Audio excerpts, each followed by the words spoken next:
Veja ao seu lado uma pessoa jovem, muito chegada a você, que vai morrer, e veja um grupo de pessoas que falam uma língua estrangeira e se preparam para recebê-la no além. Principalmente, uma velhinha, linda, com uma touca que ela me descreveu, uma touca especial que minha avó, de origem russa, Crimeia, usava, e que pode ser vista em um retrato a óleo que no momento atual está em casa da minha mãe. Várias vezes, a senhora B, que parecia escutar algo com muita atenção, me repetiu: estou desolada, ela fala uma língua estrangeira, não entendo o que ela diz. Saí de lá muito cético, convencido de que tudo isso não merecia minha atenção. Um ano depois, minha irmã mais nova, casada há poucos meses, sucumbiu a um sarampo maligno e por causa de seu estado de gravidez. Foi quando me lembrei e entendi a previsão da senhora B. Minha avó conhecera minha irmã, e ela era sua neta favorita. PS. A uma pergunta nossa, o Dr. Scovesco responde sem reservas, que a descrição dada pela senhora B da touca de sua avó era altamente característica. Essa touca, muito especial, não lembra a touca alguma da França ou de qualquer outro país. O incidente da língua estrangeira, que a senhora B não entendeu, também é digno de ser notado. O Dr. Scovesco também afirma que sua jovem irmã estava, no momento da terrível previsão, em plena e perfeita saúde, e era impossível conceber temor algum a respeito disso. Biografia da senhora B. A investigação desenvolvida pelo Instituto conta com a colaboração de 24 pessoas, na sua maioria homens de ciência ou doutores, todos eles com um espírito crítico muito aguçado. Destas 24 pessoas, 2 não puderam ser fiéis à citação. Aos 22 restantes juntaremos 3 outras pessoas que viram a senhora B isolada espontaneamente, mas que nos deram sua narração, escrita imediatamente após a sessão, e em quem tínhamos a mais absoluta confiança. Uma dessas pessoas é um médico eminente. Portanto, temos um total de 25 testemunhos. Antes de dar os relatos dos nossos colaboradores, acreditamos ser útil expor, para o perfeito entendimento do que se segue, alguns detalhes sobre a mediunidade da senhora B. A senhora B é médium desde a primeira infância, até onde suas lembranças podem ser remontadas. Sua mãe tinha faculdades semelhantes, mas veladas por distúrbios nervosos e talvez mentais. A mediunidade da senhora B reveste sempre e revestiu espontaneamente um aspecto exclusivo e estritamente espiritoide. Quando era muito pequena ela enxergava os espíritos, falava com eles intimamente. Eles revelavam a ela pequenos segredos de suas coleguinhas, e as meninas a taxavam de bruxa. Pense-se o que se quiser sobre esse aspecto espiritoide da mediunidade da senhora B, é preciso levar isso em conta tanto na experimentação quanto na narração dos fatos. Iremos nos adaptar a essa condição sem apreciação pessoal, deixando para o leitor ciente a iniciativa do julgamento. Daremos também os relatos como eles se apresentam, reservando para o final deste trabalho a exposição das reflexões que os fatos nos sugerem. No verão de 1919, fui ver a senhora B para comunicar a ela os nossos projetos. Nós 2 estávamos nos vendo pela primeira vez. Depois de me dar a conhecer, e enquanto explicava o objetivo da minha visita, fiquei surpreso ao ver no rosto da senhora B sinais de intensa emoção. Essa emoção era tamanha que ela mal conseguiu falar depois de mim. Doutor, disse ela, perdoe-me, estou transtornada. Peço-lhe que se acalme, senhora, respondi. Garanto que venho a você cheio de simpatia. Eu sei, doutor, e eu agradeço isso. Mas você não consegue adivinhar os motivos do meu constrangimento. Veja-os, 10 anos atrás, meu marido acabava de morrer, deixando-me na penúria e com filhos pequenos. Eu então dirigi-me aos espíritos suplicando que me ajudassem a ganhar minha vida e a das minhas crianças com minhas faculdades mediúnicas. Prometi, se me ajudassem, dedicar-me, passados 10 anos, ao serviço da sua causa e à demonstração da verdade. O voto foi cumprido. Pois bem, doutor, há 10 anos, dia por dia, que fiz o voto, e não o tinha confiado senão a amigas íntimas. Quando eu vi você expondo-me o seu projeto, compreendi e disse para mim mesma, aqui está o credor. Essa é a razão da emoção que suas palavras produziram em mim. A senhora B acrescentou, estou pronta para cumprir minha promessa. Farei o que for preciso para satisfazê-lo, porém, Fique bem entendido que não quero qualquer remuneração. Com esta condição aceito sua proposta. De qualquer forma, estou cansada agora e peço deixar comigo a escolha do momento. Naturalmente concordamos, e no início de outubro a senhora B nos avisou que ela estava pronta. Em seguida, organizamos nossa série de estudos. Vimos que a mediunidade da senhora B tinha um aspecto espirituoide. Ela tem suas melhores visões pela manhã, quando está descansada, mas raramente à tarde. A vidência é evidente, principalmente em sua casa, em seu ambiente familiar. Não é constante e, às vezes, é totalmente inexistente. A senhora B não se utiliza de nenhum procedimento, nenhum artifício. Ela nunca está em hipnose. Conversa tranquilamente sobre coisas indiferentes com o cliente. De repente, interrompe-se, seu olhar fixa-se em um ponto, geralmente à sua frente e ao lado do cliente. Ela presta atenção apenas à sua visão, com a qual parece entrar em comunhão mental. A visão é sempre de um ou mais espíritos de parentes ou amigos do consulente, já falecidos. Às vezes representa um amigo vivo, mas então sua aparência é diferente, e a senhora B não erra. A vidente descreve os espíritos em detalhes mais ou menos minuciosos. Em geral, ela os vê com os trajes que costumavam usar em vida. Ela entra em conversa mental com eles e repete, palavra por palavra, o que ela parece ouvir. Nomes próprios são frequentemente dados, geralmente o primeiro nome, mas raramente o sobrenome. Alguns detalhes justos, íntimos e secretos às vezes deixam o consulente estupefato. Esses detalhes podem até estar fora de sua memória consciente. Existem também detalhes do que não podiam, de acordo com todas as aparências, ser conhecidos, consciente ou inconscientemente, e que são exatos depois que as indagações são feitas. Essas revelações dizem respeito ao presente, ao passado e às vezes ao futuro, e a duração das sessões varia de um quarto de hora a meia hora. Quando a visão cessa, a senhora B está muito cansada e demora algum tempo para recuperar as forças. Do ponto de vista psicopatológico, a senhora B não apresenta nada de particular. Não há sinal de histeria ou qualquer tara do sistema nervoso. Sua psicologia é dos médiuns superiores, é extremamente sensível, suscetível e irritável. Mas sua inteligência é muito viva, embora sua instrução seja elementar, e sua memória é excelente. Ela tem um grande coração, total sinceridade e um notável espírito dedutivo. Em relação à nossa investigação, tínhamos considerado a possibilidade de uma ata taquigráfica, que teria prestado um ótimo serviço.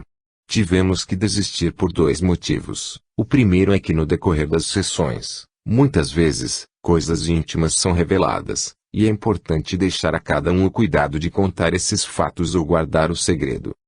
O segundo é que a presença de uma testemunha atrapalha visivelmente as faculdades do vidente. Ela tem o hábito inveterado de nunca receber mais de uma pessoa sozinha. Ela expôs francamente sua hesitação em mudar seu método, e pensamos que nisso efetivamente havia um obstáculo a evitar. Refletindo nisso, julgamos preferível classificar nossos documentos em apenas duas categorias, sucessos e fracassos. Sem dúvida, existem sucessos que não são muito grandes, assim como há casos classificados como falhas que não são em tudo. Mas o leitor fará sua composição de lugar em termos da primeira categoria ao menos, pois é a única que publicaremos na íntegra. Seria, de fato, tedioso e sem interesse relatar os casos negativos. Iremos nos contentar em dar dois exemplos destes últimos. Uma observação é necessária antes da leitura das nossas notas. As próprias condições da investigação eram de natureza ao propósito de dificultar o desenvolvimento das faculdades da senhora B. A ideia de ser submetida à investigação científica, o medo do fracasso, já seria suficiente para inibir um sujeito tão hipersensível como este médium.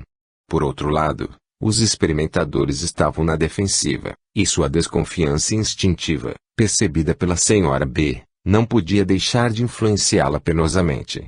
Os resultados positivos ficaram certamente diminuídos, mas, em troca, eles são mais seguros. Portanto, seja-nos permitido dirigir à senhora B nosso fervoroso agradecimento. Sua colaboração conosco não poderia ser menos que dura, árida e temível. Ela sabia disso e, concedendo-a, deu provas não apenas de abnegação, mas de um entusiasmo inteligente pelos nossos estudos. Resultados negativos. Dentre os 25 relatórios que se seguem, 8 mostram resultados negativos ou semi-negativos, pouco menos de um terço. A taxa de sucesso de 70% em si bem notável. A ata seguinte, que reproduzimos na íntegra a título de exemplo, é instrutiva, apesar de seu caráter negativo. Ela mostra o espírito crítico que dominou o estudo e também indica algumas causas de erro a serem evitadas. Relatório do Sr. Leroy Dupré, 21 de setembro de 1919. Recebido quando cheguei. Descrição inútil de lugares, uma vez que eles não desempenham qualquer papel. Digo à Sra. B que sendo eu, devido às circunstâncias, o primeiro de meus colegas a obter dela uma sessão, expresso nossa gratidão pelo apoio altruísta e tão precioso que ela nos traz. Ela responde dando a segurança de sua boa vontade, acrescentando que não pode garantir a qualidade desta ou daquela sessão, que fará todo o possível para nos satisfazer. Ela me faz sentar de frente a ela, do outro lado de uma mesa quadrada do tamanho de uma mesa de jogo, e fala para eu me aproximar o quanto possível. Pergunto a ela que método devo usar, qual o programa a seguir, devo fazer perguntas. Não, se a sessão for boa, tudo será feito por si mesmo. Sem que nada tenha provocado tal recomendação, mas talvez por ter iniciado um movimento dirigido ao meu bolso, ela me pede por favor que não escreva durante a sessão. Se bem não reproduzo as palavras usadas pela Sra. B, com certeza vou reproduzir o seu significado. Portanto, vou recolher os fragmentos do relato de suas visões, descontínuos porque houve interrupções e conversas intercaladas por ela. Imediatamente ela me disse que eu possuo uma capacidade fluídica considerável, que isso torna difícil para ela, que por causa disso algumas aparições são formadas por mim e não por ela. Tenho uma missão a cumprir, a continuar, na ordem moral e intelectual, sou instigado a fazê-lo por 5 ou 6 figuras que ela vê atrás de mim, à minha direita, figuras de homens idosos, brevemente esboçados, depois melhor descritos, um calvo, o outro barbudo, etc., figuras que apareceram quando eu entrei na sala, e aí permanecerão, apesar de outras intervenções posteriormente surgidas, mas então atrás, em um segundo plano. Tendo a notícia desta missão me deixado insensível, acrescenta que devo me apressar. Estou cansado, não tenho alterações cardíacas. Não sei se existe uma lesão no coração. Devo ter o coração e os vasos gastos de um homem de idade, nada especial. Mas sem ter uma doença cardíaca, você não sofre disso? Não. Você não teve recentemente uma doença grave? Não. Outra aparição surge, segundo a Sra. B alta, magra, jovem muito bonita, mãos lindas, morena, ou melhor, ela se retifica, cabelo castanho escuro, ligeiramente cacheado. Descreve com a mão, aparição, um M, mas ela deve ter morrido há 10 ou 11 anos. Não perdi uma jovem mulher em minha família que respondesse a esses sinais e seu nome era Margarida. Não. Mas de uma família amiga, de condição social, eu acho que ela falou isso, um pouco inferior, que estava muito grata a mim pelos grandes favores feitos. Ela pronuncia o nome de Luiz, isso serve como lembrança. Depois o de Jorge. Ela é muito pálida, como os doentes do peito. Eu disse a ela que não encontrei nada em minhas lembranças que me permitisse situar a silhueta percebida em minha vida familiar, sentimental ou afetuosa. Ela permanece, no entanto, apesar das interrupções da sessão, as pausas da Sra. B, nossas conversas, o entreabrir da janela é pedido do médium, fato que costuma causar o desaparecimento dos espectros. E, finalmente, surge uma figura com o meu parecido exato, mas com 25 anos menos, eu aos 25 anos. Eu pergunto se é meu duplo. Não. Esse fenômeno, por sinal muito raro, acontece, mas meu duplo seria da minha idade, não de outra. Não é, portanto, eu. Vejo quem pode ser. Não. A sessão propriamente dita termina definitivamente após cerca de 40 minutos, mas a Sra. B me retém até às 11 horas, contando anedotas um tanto confusas, nas quais há membros de sua família e o seu filho, também dotado de poderes, mas de ordem diferente. Ela me pede espontaneamente, sem qualquer sugestão minha, para voltar na manhã da terça-feira às 9 horas. Ela me garante que não vai tirar proveito disso para fazer indagações sobre mim, do qual em casos semelhantes fui acusada algumas vezes. Garanto a ela não temer nada semelhante, o qual, por outro lado, daria um resultado incompleto, porque saber o meu nome, a minha profissão, etc., não bastaria para conhecer as características verdadeiramente interessantes da minha vida. Apesar de ser pouco interessante, reproduzi esta seção minuciosamente em detalhes, porque não sei se pesquisas futuras poderiam tornar úteis certos pontos de comparação. Não quero expor, porque isso seria abusar de vocês, o porquê de não ter conseguido encontrar uma missão em minha vida. Ela não existe. Mas adivinho bem que os místicos, os infatuados, os subjetivos, podem sempre justapor, a uma situação, uma ação ou um fato de sua vida, um rótulo desse tipo. Persuadir ou tentar fazer com que um sobrinho não devore sua fortuna com uma aventureira e reserve um pouco para outros fins pode ser uma missão e, em uma ordem superior, poderia, seguindo o fio, encontrar vagas analogias. Da mesma forma com relação à aparição de uma jovem ou mulher. Uma muito alta, muito magra, muito bonita, com mãos admiráveis, que não vive, muito pálida, hemorragia, anemia profunda por vários anos, esteve intimamente ligada à minha vida. Amigos de infância, muito afeto mútuo, Amanda jovem que se tornou minha tia por um segundo casamento, etc. Portanto, bastantes pontos idênticos, mas não há razão para reconhecimento tomando a frase em sua substância, e minha jovem amiga não a teria achado apropriada, penso eu, apesar, repito, nosso afeto recíproco. Nem morena, nem castanha, nem olhos sombrios. Loira acinzentada, de uma tonalidade rara, muito clara, olhos muito azuis. Alto status social, grande fortuna, família muito conhecida, emparentada com grandes nomes da aristocracia francesa. Luiz e Jorge não parecem representar nada a respeito da mulher desaparecida. Um espírito prevenido e desprovido de crítica teria encontrado a identidade? Em simples exame, nada é visto mais do que uma coincidência parcial, insignificante e facilmente explicável. Não sei se a senhora B explicou seus poderes a vocês. Ela geralmente enxerga aparições à direita da pessoa que intervém, ora em busto, ora inteiras, que são ou devem ser mortos, ora vestidos com as últimas roupas usadas, aquelas que estão em fotografias, acessórios de sua roupagem fúnebre, mais raramente em um traje branco de aparição. As visões são claras, fazem movimentos, gestos, falam, mas o vidente não ouve as palavras materialmente, percebe-as do lado esquerdo, ela o indica com a mão, no encéfalo. Sugiro que seja como se estivesse lendo, mas isso não a satisfaz. Possui revelações sobre o passado, o presente e o futuro. No entanto, não explica muito claramente o modo de percepção dessas revelações. A atitude é tranquila, consciente, com os olhos fixados apenas nos pontos onde ela diz que as aparições surgem e subsistem. A segunda sessão da qual o Sr. Leroy Dupré fala foi igualmente negativo. Nosso colaborador achou que não deveria aceitar um terceiro ensaio proposto pela Sra. B. Os outros resultados negativos ou quase negativos foram registrados pelos seguintes pesquisadores: Sr. José P. Melon, Dr. Neel, Dr. Jean Charles Roux, Sr. J.R. Doutora Mingot, Sr. Crepielx Jamin, Sra. Merced. Ao todo, são 8 fracassos mais ou menos completos. Os resultados negativos foram, por outro lado, raramente negativos no total. O caso a seguir dá um exemplo preciso disso. Relatório do médico Jean Charles Roux, Sra. B., 24 de setembro, às 11 horas da manhã. Eu me apresento, sem dizer meu nome. Depois de alguns instantes, ela diz: você está cansado.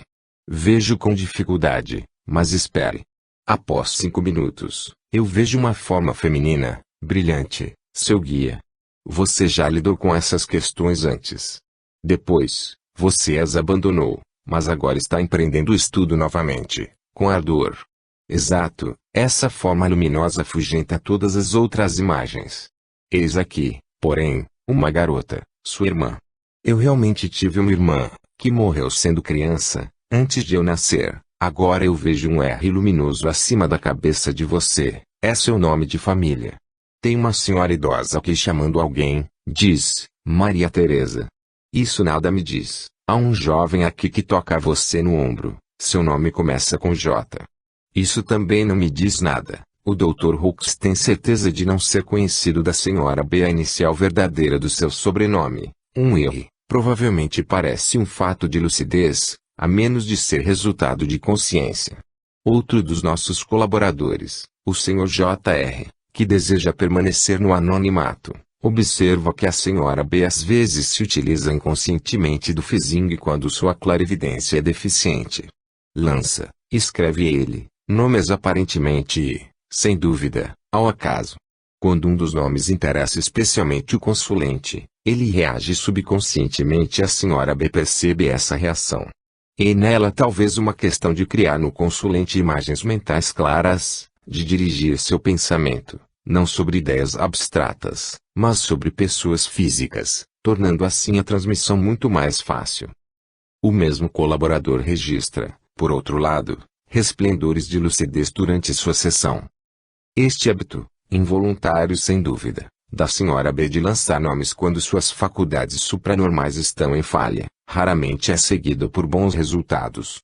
O consulente, por pouco espírito crítico que possa ter, fica bastante excitado com essas tentativas e mantém mais reserva. Não insistamos sobre esses fracassos, mais ou menos completos, e passemos agora a um capítulo mais interessante, o dos sucessos. Relatório do Sr. Etienne Cohen, visita a Sra. B, 24 de setembro de 1919, às 10 horas da manhã. As explosões de certos depósitos de munição alteram a tranquilidade do bairro de modo intermitente. A vidente declara, à minha chegada, que os choques nervosos que ela recebe não a deixam em liberdade para usar suas faculdades, e que a sessão não dará, com certeza, nenhum resultado. Porém, após alguns segundos, ela diz que vê, acima de mim, o rosto de um jovem de cerca de 25 anos, chamado João, morto na guerra em consequência de um ferimento na cabeça. Este João, diz ela, está em comunicação comigo através de um Pedro, um Jorge e uma idosa que ele muito ama e que se chama Maria. Dada a minha observação de que não conheço ninguém em minha família com nenhum desses três nomes, a senhora B parece consultar-se e renova sua declaração de que não está em condição de ter visões naquela manhã, mas um momento depois ela desenha um H na mesa e, após longas tentativas, pronuncia o nome de Henrique, Henri. Henrique parece estar ao lado de João, com quem mantém uma grande amizade, mas enquanto Joana parece evidente desfigurado pelo ferimento na cabeça, Henrique, muito mais branco e distante, parece intacto. Veremos mais adiante a importância desta visão. Ambos, segundo ela, zelam fraternalmente por outra pessoa cujo nome escreve, primeiro a inicial S, depois o nome Susana. A senhora B descreve a fisionomia de Henrique e a de João, mas as indicações que ela dá são confusas, e essa confusão parece se reproduzir quando fala da mãe de um desses jovens, que, muito cansada e debilitada pela dor, em breve irá se juntar ao filho. Não chego a distinguir-se no pensamento da senhora B essa previsão é aplicável à mãe de Henrique ou à de João. A vidente, depois de me pedir para abrir a janela e após repousar um pouco, diz que está pronta para continuar a sessão. Renova as suas afirmações sobre a presença, entre os mortos que velam por Suzane e por mim, de um certo Luiz ou José, de cerca de 72 anos e não é parente nosso. Ela declara que Susana deve esperar para se casar e que seu novo casamento deve ser de afeto e não de conveniência. Ela também vê uma senhora idosa ao lado de Henrique, que afirma ser parente dele, mas sem especificar, e em nome da qual tinha uma comunicação para mim. É a minha mãe. No decorrer da sessão, perguntei à senhora B se, em vez de se limitar a citar nomes, ela não poderia dizer o sobrenome das pessoas que declara ver.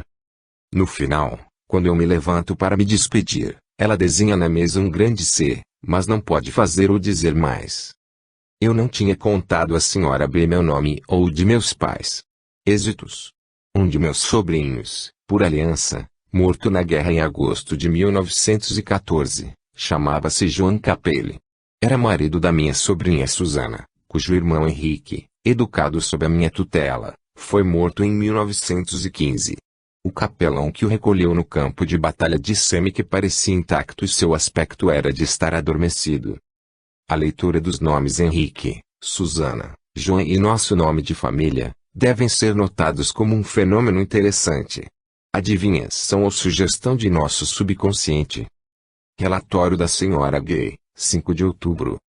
Fui ontem de manhã, conforme combinado, à casa da Sra. B. Aqui está a ata fiel de nossa conversa, abreviadamente, ela.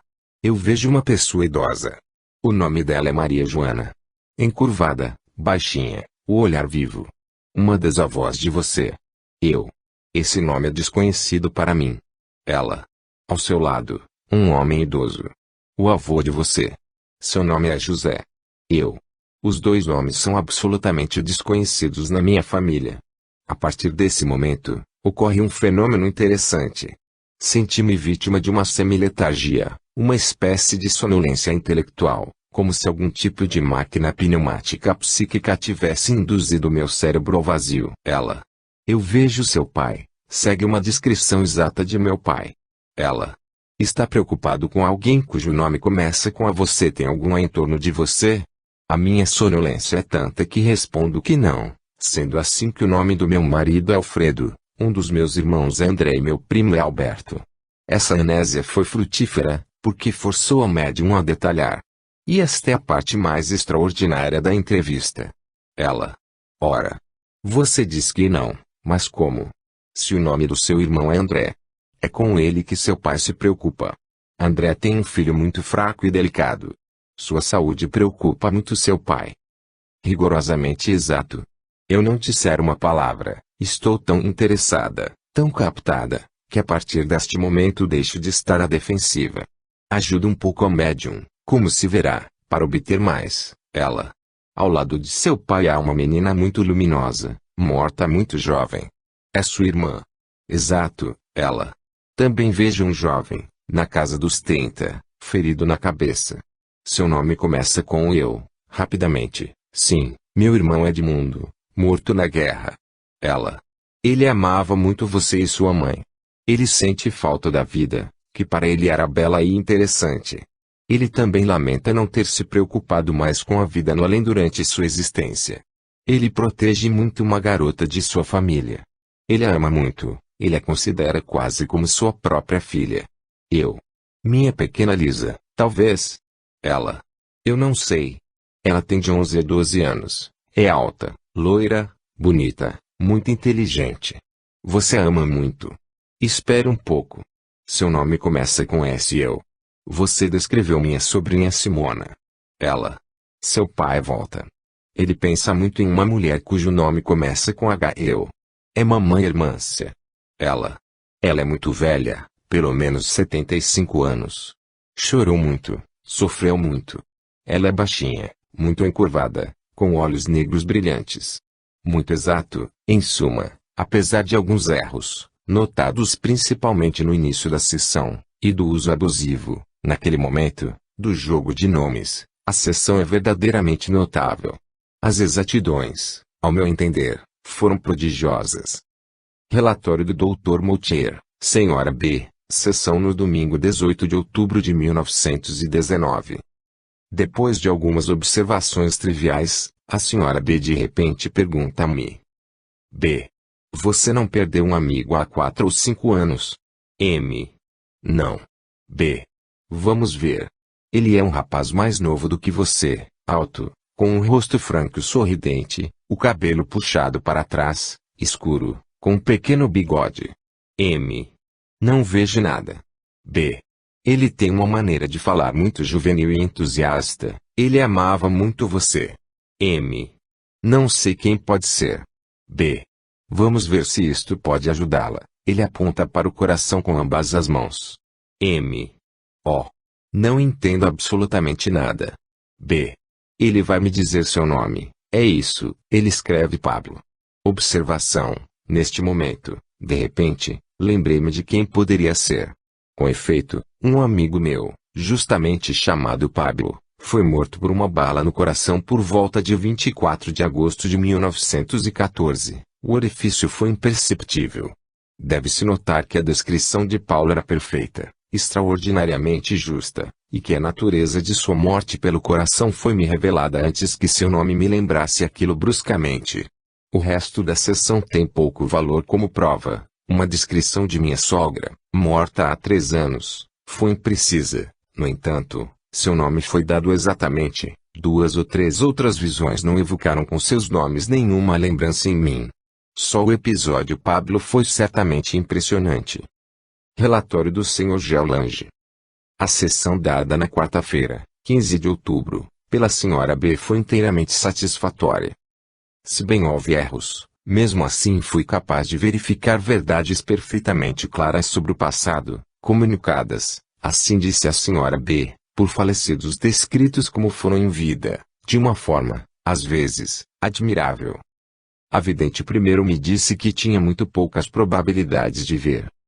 Com certeza você é médium, disse-me ela, e deve ter tido manifestações. Veja ao seu lado um amigo de extraordinária luminosidade, vestido com um traje muito antigo, que certamente se comunicou com você em outro tempo.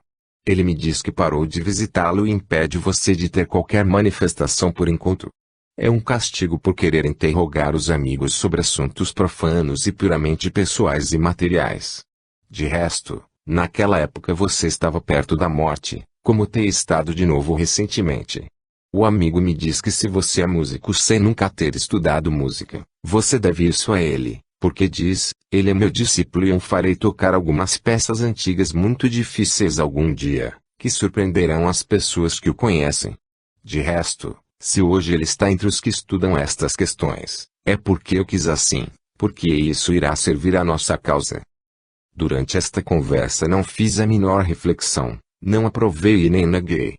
Na verdade, o que ela me disse era exato. 9 anos atrás, estando muito doente, tive sessões de vigília noturnas muito curiosas. Eu quis me servir disso para assuntos materiais, e em 8 anos não tenho tido nenhuma outra manifestação. A última que tive terminou com estas palavras: você será punido, vítima da curiosidade.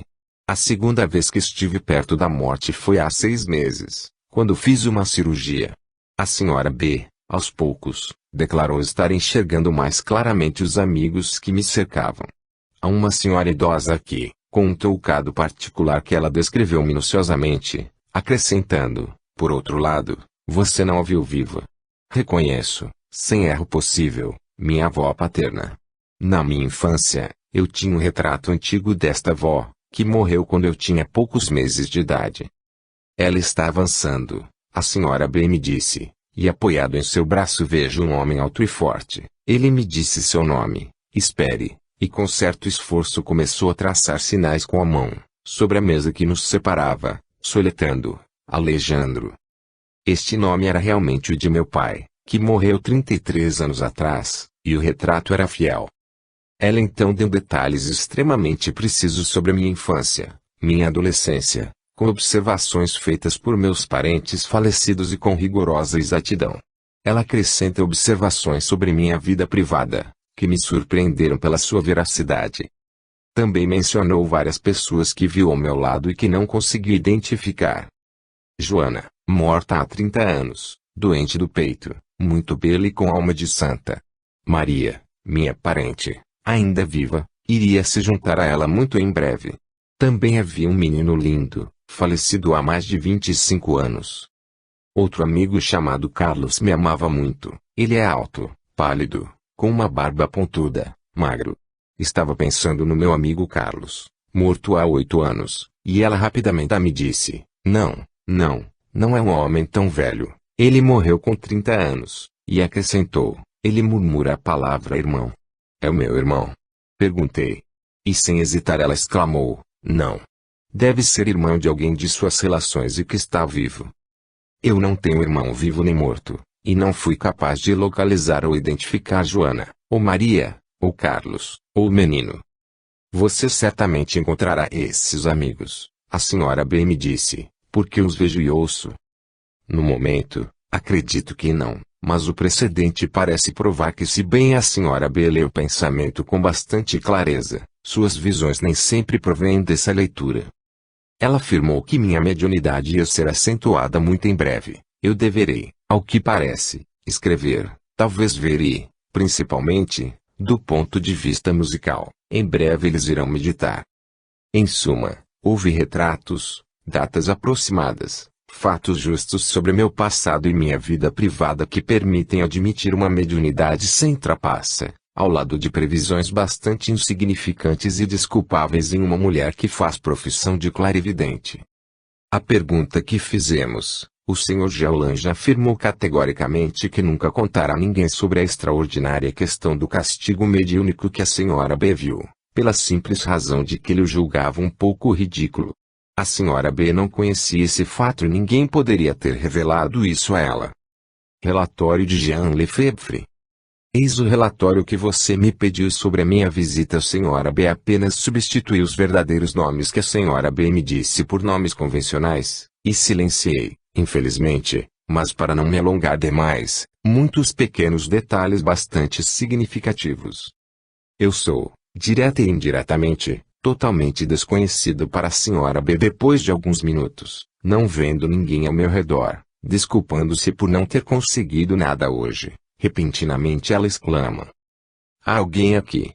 Uma jovem, faz a descrição. Cerca de 30 anos, falecida há menos de um ano, após uma cirurgia de fígado, em consequência do nascimento do seu 5º filho. Ela só tem um filho, não é sua irmã? Etc. Ela não é minha irmã, mas minha cunhada, falecida há 11 meses. O retrato físico e moral que a Sra. B fez dela, os menores detalhes do que ela me deu sobre ela, são de rigorosa exatidão. Mas como eu dissesse à Sra. B que não tenho irmãs, ela respondeu: sim, é irmã espiritual, assim como do seu irmão Pedro, com quem ela quer casar. Ela adorava José, o seu marido, não é isso? Quem se chama, então, Susana. Quando estava viva queria casar com o Pedro. Teu irmão diz que não tem que casar com a Susana, nunca. Nunca. Por este ou aquele motivo, etc. Os nomes dos 2 irmãos, o desta Susana, as preocupações da minha cunhada quando era viva, os motivos agora invocados para impedir o casamento, são todos extraordinariamente precisos e exatos, e estava eu muito longe de pensar nessas coisas. Depois de algumas predições detalhadas sobre mortes que devem ocorrer ao meu redor, a Sra. B disse: aqui está uma velhinha que se apoia em sua cunhada. Descrição minuciosa da velhinha. Faz constantemente o mesmo movimento com a mão. A Sra. B imita o movimento, para fazer notar seu anel. Ela escreve Madalena. É sua avó? Ela faz sinais de que é, etc. O retrato físico, com o tocado e as roupas, a descrição do anel, os gestos imitados pela Sra. B para fazê-la adivinhar o nome Madalena, são a identificação inequívoca da minha avó, que, com efeito, costumava apoiar-se no braço de minha cunhada, já que ambas professavam-se grande afeto mútuo. A Sra. B me dá muitos outros detalhes do que só alguém que viveu na privacidade da minha família poderia conhecer, detalhes nos quais eu não estava pensando de jeito nenhum. A Sra. B, mais tarde, enxerga ao meu redor, parentes muito falecidos, que posso identificar unicamente a partir de informações posteriores. Outros nomes dados pela Sra. B, outras descrições fornecidas, são, em troca, impossíveis de serem comprovados. Devo referir aqui uma experiência feita recentemente por um amigo meu, o Sr. M, que tinha ido consultar a Sra. B. O Sr. M disse-me um dia: tenho aqui um pacote contendo 3 fotos de parentes que a Sra. B pretendia ver ao meu lado. Quero enviar-lhe este pacote e perguntar se ela consegue reconhecer as fotografias que contém. Cumpri esta missão no mesmo dia. Eu não tinha conhecimento algum das fotos do pacote, que a Sra. B abriu embaixo da mesa sem que eu pudesse ver nada. Imediatamente, sem hesitar, mesmo brutalmente, a Sra. B exclamou, entregando-as a mim: este é o seu avô. Este é o seu pai. A semelhança é admirável. A Sra. B olhou longamente para o terceiro retrato, buscou em sua memória, parecia estar sofrendo. Depois, transcorridos alguns minutos, disse: escute. É impossível para mim reconhecer este senhor. Já se passaram 15 dias desde que seu amigo veio me consultar. Se você tivesse vindo no dia seguinte, eu teria sido capaz de reconhecê-lo. A culpa é sua. Quando contei ao meu amigo Sr. M, naquela mesma tarde, o resultado da minha averiguação, ele me disse: "É maravilhoso." Então ela imediatamente reconheceu meu pai e meu avô, e não poderia reconhecer o terceiro retrato, porque era de um senhor qualquer que o havia colocado ali, como uma armadilha, entre os outros. Tendo pedido detalhes, nosso colaborador respondeu com interessante carta a seguinte: Jean Lefebvre ao Dr. G. Gelei, Paris, 11 de julho 1920. Caro doutor, aqui está o complemento que você me pede do meu relatório. Primeiro, quanto à experiência dos 3 retratos, a senhora B não poderia ter reconhecido o avô pelo parecido com o Sr. M, porque este avô era, na realidade, o avô de sua mulher. Para simplificar minha exposição, eu tinha suprimido esse detalhe sem pensar na objeção do parecido. Por outro lado, a própria senhora B, quando contei a ela sobre essa experiência alguns dias depois, me fez observar isso e censurou-me por minha falta de precisão. Quanto ao pai do Sr. M, ele usa barba, enquanto o Sr. M não usa. Não há, por assim dizer, nenhum parecido entre os dois. Note-se que o retrato do outro senhor representava um homem de cerca de 60 anos, com barba, o que fazia os 3 retratos serem de homens com barba, mais ou menos da mesma idade. Segundo, devo salientar, a respeito de minha opinião sobre a senhora B, este fato, que não aparece em meu relatório, que a senhora B me disse sem hesitar o nome da minha avó, dos meus 2 irmãos e daquela Susana, só conseguiu encontrar o meu nome depois de várias tentativas, e não conseguiu dizer-me o nome da minha cunhada, tão simples, no entanto, que foi, em suma, aos seus olhos a principal intérprete do além. E essa impossibilidade persistiu, apesar de meus esforços de sugestão mental, que eu tentava como experiência. Receba, caro doutor, a certeza de meus mais distintos sentimentos. Jean Lefebvre. Relatório do Sr. Lemerle, sessão de segunda-feira, 6 de outubro de 1919. Notas literais feitas durante a sessão. Observações. Fui à casa da senhora B, com tempo bom e muito boas disposições físicas e morais, não tendo nenhuma ideia preconcebida sobre a natureza particular dos fenômenos que ela produz. Seu encontro foi muito simpático para mim. Nenhum aparelho cênico, conversa simples, colocando as mãos sobre uma mesa vazia, por meio da qual, segundo ela diz, o contato é estabelecido. Nos primeiros instantes ela manda guardar as folhas de papel, que não demora em me deixar utilizar. Custa um pouco para ela estabelecer a relação, pois, segundo ela, desprendo muito fluido, perguntando-me se estou tranquilo, dizendo que vê muitos seres ao meu redor. No decorrer da sessão, ela olha para o vazio, à minha direita, a janela estava à minha esquerda. Quando percebe um nome, ela fala a inicial primeiro e, em seguida, escreve esse nome com grandes traços, na mesa, com um dedo. Vou escrever as palavras da senhora B cara a cara e minhas observações. SRABJ Jeane. Minhas observações pessoais, este nome não me lembra nada. Continua. SRAB é um jovem morto há poucos anos, tendo uma morte trágica. Minhas observações pessoais, me faz pensar no meu filho Henrique, morto em acidente de automóvel em outubro de 1910. Eu não estava pensando nele. Senhora BL grita, Santiago. Santiago. Minhas observações pessoais, é o nome do irmão dele, que guiava o carro naquela hora. A vidente continua. SRAB morto em pleno vigor, não diz o nome, fala rápido, mas eu não ouço 24 a 25 anos. Escreve João, fala dele. Minhas observações pessoais, não sei de quem se trata. Senhora B, há muitos aqui, por você.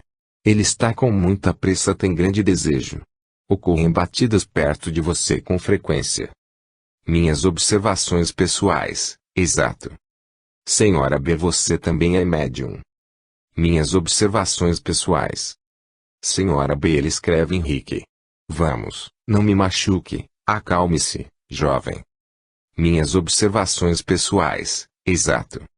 Senhora B, Joana ajudou a se manifestar. Há também outro espírito que morreu de uma ferida na cabeça. Minhas observações pessoais, Eu perdi um sobrinho assim em 1918. Senhora B, não quero encanar. Nós amamos muito você.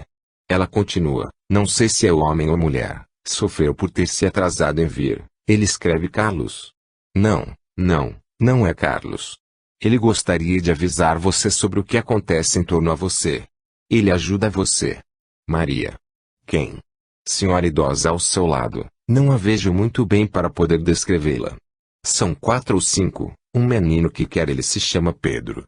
Henrique diz uma palavra que não entendo. Ele é quem dá as batidas perto de você. Minhas observações pessoais, não tenho ouvido batidas nos dias sucessivos. Senhora B, ele não devia viver, é alguém do além, não diz o que você é dele. Minhas observações pessoais, eu também não disse nada. Senhora B escreve um A. Alberto, que ainda está vivo. Minhas observações pessoais, eu tenho um parente próximo com este nome. Senhora B Jorge, com violência, grita, eu gostaria de ver a Messiã de cabelo branco. Minhas observações pessoais, isso se aplica ao meu filho. Senhora B, você verá Henrique em uma fotografia no Instituto Metapsíquico, ele olha para você com doçura. E com lágrimas, fala de uma mulher. Você estava pensando nele enquanto vinha aqui? Minhas observações pessoais, não, e eu esperava outra coisa, ignorando o caráter espirituoide que a sessão iria tomar. Senhora B. André. Doente. Minhas observações pessoais, tem um cunhado com este nome. Senhora B precisa cuidar da garganta e do peito. Minhas observações pessoais, segundo o gesto da senhora B. Senhora B, ele me cansa muito com a sua pressa. Ele fala, ceder. A senhora B pergunta, é para ceder ou não? Não é resposta. Minhas observações pessoais, eu tenho neste momento uma greve que me preocupa. Senhora B, o médium, cansado, diz que não quer encarnação, sofre e põe a mão no peito, fala que Henrique deve ter o externo afundado.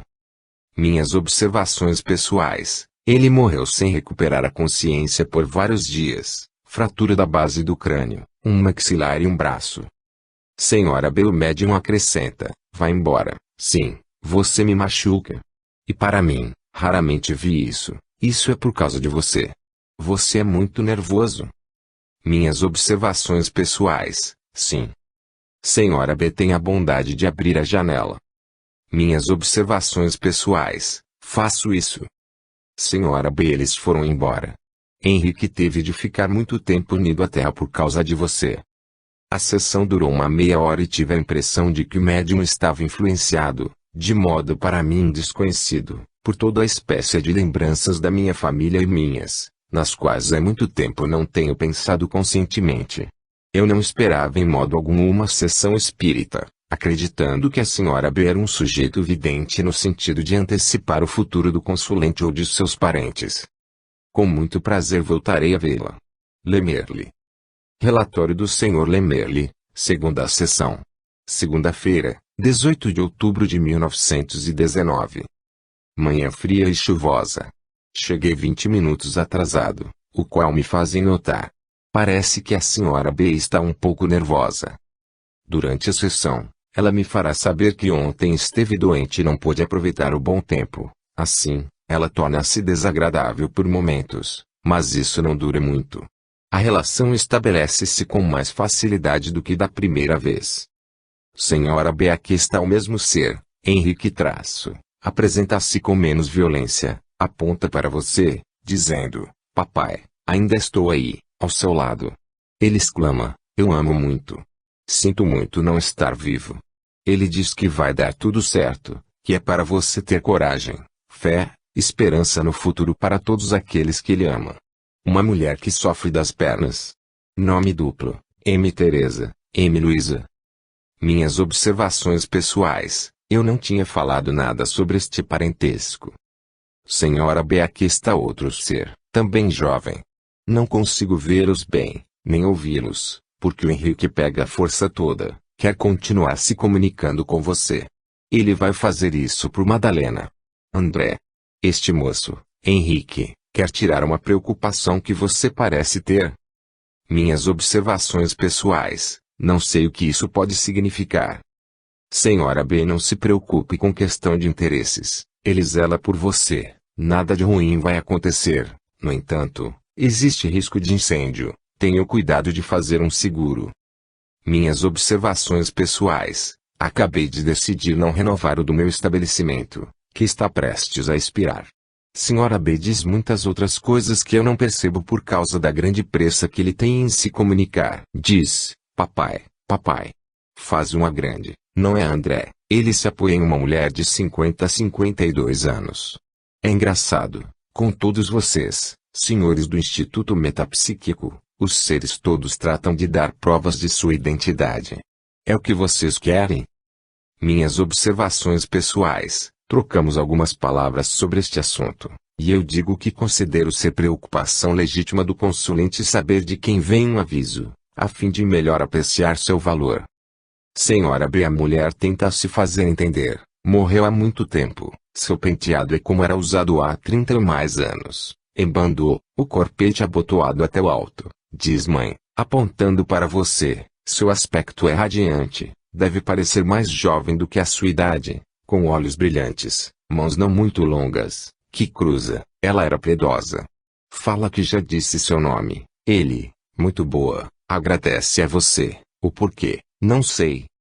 Minhas observações pessoais. Tudo isso refere-se bem, em efeito, à minha mãe, em que eu não estava pensando agora. Senhora B, ao lado dela está uma pessoa. Maria Luísa. Minhas observações pessoais, que eu saiba, não. Senhora B, jovem, 25 a 30 anos, apaga-se, tudo se apaga a traço. Sinto como uma angústia. Você tem alguém com problema de coração? Sua esposa deve ter algo no coração ou no peito. Quem é essa mulher? Não são os mesmos fluidos que os de sua família. Tudo é logo apagado com você. Minhas observações pessoais. Nome de minha sogra, que não cheguei a conhecer. Senhora B, ela morreu lentamente. Tem os cabelos castanho escuros, uma senhora idosa, morta. Acaba de se erguer e gritar, Henriqueta. Ela não pode ficar aqui, porque está pronta para reencarnar. Uma criança pequena de 3 a 4 anos anda por aí. Minhas observações pessoais. Não perdi nenhum filho pequeno. Senhora B, um ancião aparece encurvado. Não posso descrevê-lo. É do parentesco da sua esposa. Neste momento houve uma crise de opressão, de sufocamento, com uma espécie de espasmo e soluços. Abro a janela, a pedido da senhora B, que me diz não ter sofrido isso há muito tempo, mas é para eu não me inquietar. Ela me pede apenas que eu permaneça para atuar com minha presença, ficando tranquilo. Após alguns minutos a crise vai apaziguando aos poucos, depois algo reaparece por causa de um movimento da senhora B, que se julgara livre dela antes de tempo. Afinal a calma volta completamente, e a senhora B ainda me retém algum tempo sem retomar a sessão.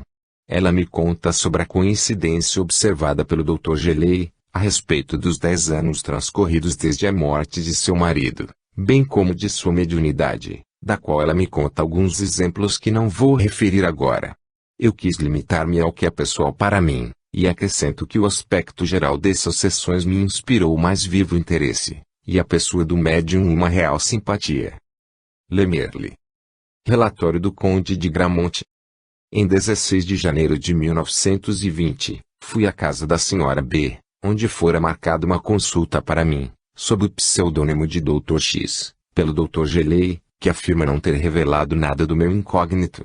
A senhora B fez-me a descrição das pessoas que ela pretendia ver ao meu redor, e que não correspondem em nada a amigos ou parentes vivos ou mortos, ou a memórias latentes em mim.